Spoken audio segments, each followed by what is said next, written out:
Could I purchase a house with no money out of pocket? Yes. Yes, you could.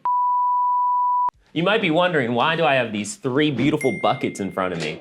And the way that I love to describe housing finance is with three buckets of money, or buckets that symbolize money. Now, this symbolizes your down payment, this symbolizes your mortgage or cash needed, and this is your closing cost.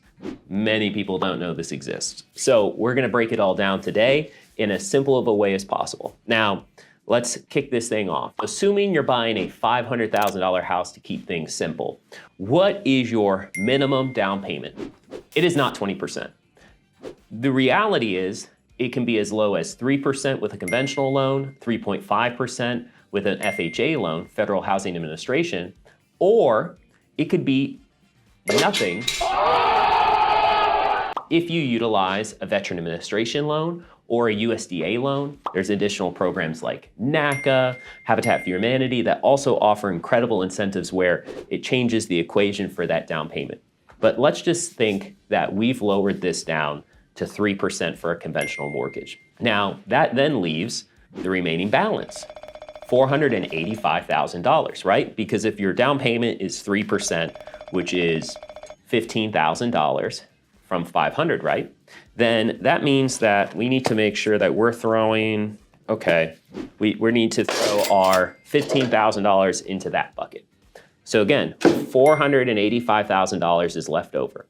Now, is that spread out between closing cost and the mortgage or cash needed? Absolutely not, because closing costs are in their own little category. They're the processing fees. So in order to cover the whole house cost, it needs to be a combination of the down payment and the mortgage or remaining balance cash if you have $485,000 laying around. If you don't, you need a loan officer or a mortgage lender. And that mortgage lender is going to be so kind and they're gonna provide the additional funds to fill up this big bucket with that $485,000. But what about closing cost? Closing cost in most markets average out to be around 3% of the home's price. Now, what the heck do closing costs cover? Closing costs cover things like your real estate transfer taxes, because cities, towns, and municipalities love when we buy and sell real estate because they collect taxes on that. In markets like Washington, D.C., for example, they charge a hello tax to the buyer and a goodbye tax to the seller.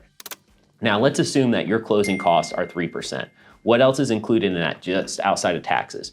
Your mortgage origination fees. These are costs that your loan officer, if you decide to work with one, will charge. You also have some other charges from the title company, title insurance being one of those. In addition to that, you might have a real estate broker fee. Now, this isn't the commission. This is an additional broker fee that the firm might charge. You might have survey fee. There are a multitude of other fees. But let's assume, again, that we're talking 3%. So you need to have another $15,000 that goes into this. So I don't know about you, but that was $30,000 in order to purchase a $500,000 property. That being said, $30,000 is still a lot of money. Now, the beautiful thing is, within housing finance, we can get creative with these outcomes so that if you're a person that from college, you've had a lot of student loans, you've started your career, you've maybe started your own business, you're a tradesperson, whatever your starting point is, or you're just in a spot where you would like to see if there's additional funding. There are incredible programs available out there that can help cover your down payment and your closing cost so that you can reduce the cash that you need and put more of this back into your pocket. Because the more cash that we can conserve for ourselves, the more you can put it into other things. You can put it into home improvements. You can have a safety net.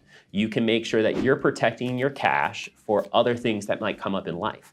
Or you can maybe use it for other things that you want.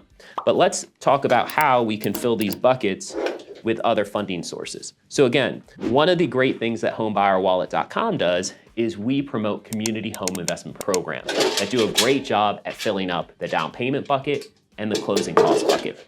At homebuyerwallet.com, we promote programs like DC Open Doors in Washington, D.C. that will give you 3% to cover your down payment. We also help promote programs like the Home Purchase Assistance Program, which when that program is funding, they will give you funding for your down payment and some money for closing costs. We promote the Veteran Administration Loan. The VA loan is a zero down program, so you don't ever have to fill up this bucket if you served in the military. But Cameron, what about these closing costs? Because those, Cam, that's still a lot of money. That's still a lot of money you might not want to spend there. And the beautiful thing is, with most loan products, you can get a seller credit to cover your closing costs. Now, what is a seller credit? Well, a seller credit is essentially rolling in your closing costs into your mortgage. So it's not like you're getting them for free, but you are getting them covered from a cash standpoint by the seller. So what does that mean? Now, say you're offering $500,000 for a property. Your down payment, again, is 3%, and you're using a grant program for that. So congratulations, you don't have to pay anything out of pocket for your down payment. So then all you have left is your closing costs. Those are 3%, so another $15,000. Well, you really don't wanna have to pay $15,000 if you don't have to, right?